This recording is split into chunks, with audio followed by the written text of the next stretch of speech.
मी रमेश डेंगळे निमगाव जाळी येथील शेतकरी आहे. मी UPL कंपनीचं झेबा म्हणून वापरलं होतं.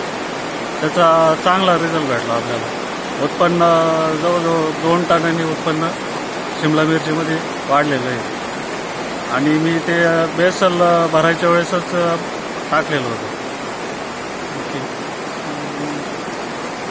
तुम्हाला फायदा काय वाटला त्या वापरल्यानंतर रिझल्ट? मागच्या वर्षी तुम्ही वापरलं नव्हतं, या वर्षी वापरलं, त्याच्यानंतर त्याच्यात आणि याच्यात बदल काय वाटला? किती दिवस चाललं बाकी? मागच्या वर्षी वापरलं नव्हतं तर प्लॉट जादा दिवस नाही चालला, 6-7 महिने चालला. या वर्षी वापरलं तर 10-1 महिने प्लॉट चालला.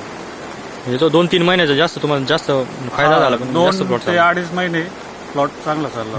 तुझी फळाची वगैरे साईज मध्ये पण साईज पण चांगली भेटली आणि क्वालिटी म्हणजे जे चमक राहते ना कलरला म्हणजे ती, आणि माझे जे वरून हे खतं राहतं ना, लिक्विड खतं, ते पण कमी झाले याच्या वापरामुळे. खताचे प्रमाण कमी लागलं तुम्हाला? हा, कमी लागलं. दरवर्षी झाडांची वाढ वगैरे नाही, झाडांची वाढ एवढी नव्हती ना.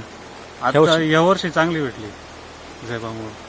रोगप्रतिकार शक्ती वगैरे झाडांची नाही, फवारे पण कमी लागले या वर्षी.